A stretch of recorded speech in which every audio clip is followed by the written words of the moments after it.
What's up, guys? Hey, it's Jordan, aka Mixed by JE. Coming to y'all with a fresh new series of quick tips. Basically what these quick tip videos are gonna be, 3 to 5 minute videos, super short, super simple, straight to the point. Some tips, tricks, hacks that I've learned over the past 10 years as being a mix engineer that's really helped me, that I think will be super beneficial to you as well if you check these out. So today, what we're gonna cover is how I actually prep all of my mixes before I even start the mix process. One of the things that I struggled with early on is spending way too much time on my mixes. Granted, there are still mixes that take a little bit longer than others, but as y'all know, I like to stay super efficient. But not only is this gonna help you stay super efficient, for me, it's helped me be a little more creative. So I'm gonna go ahead and stop talking on the camera. Let's dive right into Pro Tools.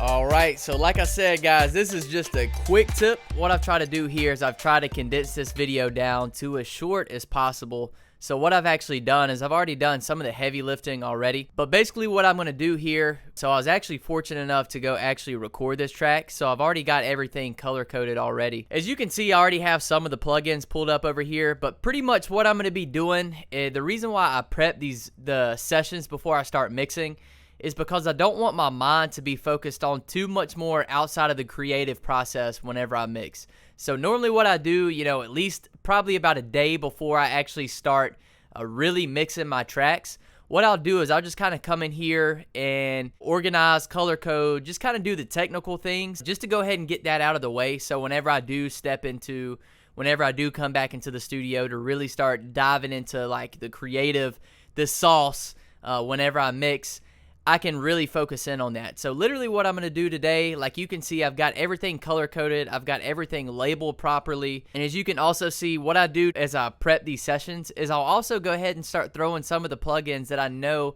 that I'm going to use on all these mixes. So what I'm going to do is I'm going to go ahead and time lapse this.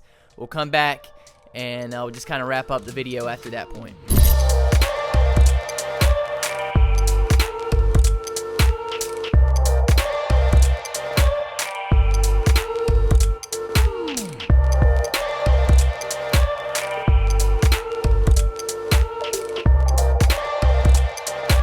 Alright, so as you can see, literally all I was doing here within this prep session, I originally started off, I already had some basic plugins, just for the sake of keeping this video quick. I already had some of the plugins already pulled up, some of the lo-fi, auto-tune, some of your basic stuff. And as you can see, I just started adding a couple other plugins that I know that I typically use within my mixes. And then after that, I believe what I did is I imported my mix template, which is a template that I use on 10 out of 10 of my mixes. It's got all the plugins that I use. I may upload that eventually, but for right now, that's some top secret sauce that I have. I may upload that as a template here soon, but I don't know. Y'all let me know. If y'all want that, I may do it. But after I imported my mix template here, just kind of tweaked that a little bit. As you can see, I mean, literally all it was making sure that my RVox is kind of hitting the level of compression that I wanted. My R compressor was just kind of taming the vocals a little bit.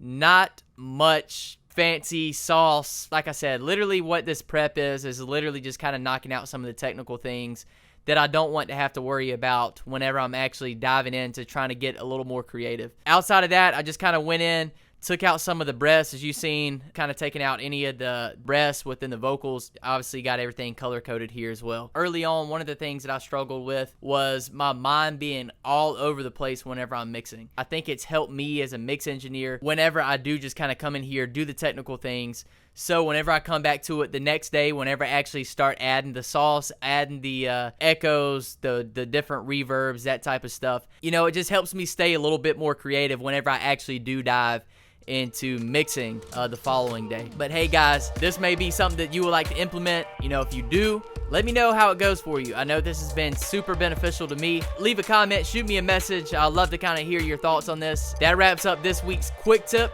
Until next time, guys, I'm out of here.